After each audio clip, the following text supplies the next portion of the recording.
ஸ்ரீ சங்கரா TV நேயர்களுக்கு நமஸ்காரம். இந்த இனிய காலை பொழுதிலே உங்கள் அனைவரையும் சுபதினம் நிகழ்ச்சியில் சந்திப்பதில் மிக்க மகிழ்ச்சி. இன்று 2/6/2025 இந்த நாள் எப்படிங்கிறத பார்க்கலாம் வாங்கோ.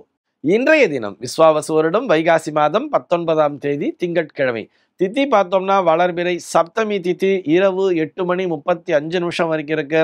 அதனைத் தொடர்ந்து வளர்பிறை அஷ்டமி திதியானது வந்து விடுகிறது. இன்னைக்கு நட்சத்திரம் பார்த்தோம்னா மகம் நட்சத்திரம் இரவு 10:54 வரைக்கும் இருக்கு. அதனைத் தொடர்ந்து பூரம் நட்சத்திரம் என்பதும் வந்து விடுகிறது. இரவு 10:54 வரை, அதாவது மகம் நட்சத்திரம் இருக்கின்ற வரை இந்த நாளானது ஒரு மரணயோகம் கூடிய நாளாக இருக்கிறது. அதனைத் தொடர்ந்து சித்த யோகம் என்பதும் வந்து விடுகிறது. இதுபோக பஞ்சாங்கத்திலே வரக்கூடிய யோகம் அப்படின்னு சொல்லி பார்த்தோம்னா இன்னைக்கு வியாகாதம் அப்படிங்கிற ஒரு யோகம் காலையில் 8:17 வரைக்கும் இருக்கு. அதனைத் தொடர்ந்து ஹர்ஷனம் என்கின்ற யோகமானது வந்து விடுகிறது.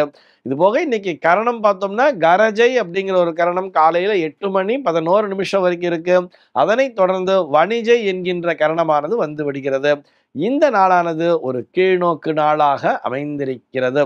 இன்னைக்கு என்ன ஸ்பெஷல் அப்படின்னு சொல்லி பார்த்தோம்னா இன்றைய தினம் பஞ்சாங்கத்திலே தூமாவதி ஜெயந்தி அப்படிங்கிறத கொடுத்திருக்கா. இந்த தூமாவதி என்கின்ற தேவியானவர் தசமகா வித்தியில வருவார். அதாவது இந்த ஸ்ரீவித்யா உபாசனையில் இருக்கா இல்லையா, அவளுக்கு எல்லாருக்கும் தெரியும். அந்த தூமாவதியினுடைய ஜெயந்தி நாளாக இந்த நாளானது பார்க்கப்படுகிறது. இதுபோக இன்றைய தினம் வருண பூஜை அப்படிங்கிறதையும் கொடுத்திருக்கா.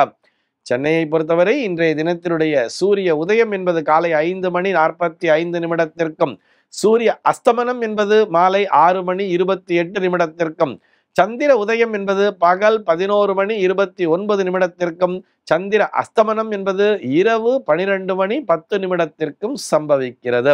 பிரம்ம முகூர்த்தம் பார்த்தோம்னா நாளைய தினம் அதிகாலை 4:14 முதல் காலை 5:45 வரையில் நீடித்திருக்கிறது.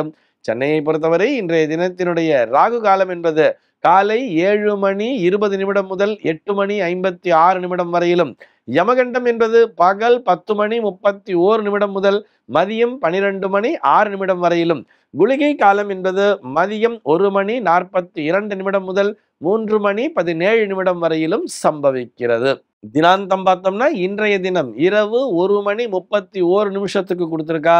சூலம் பார்த்தோம்னா இன்றைக்கு கிழக்கே சூலம் காலை 9:08 வரையில் அந்த சூல தோஷம் என்பது உண்டு.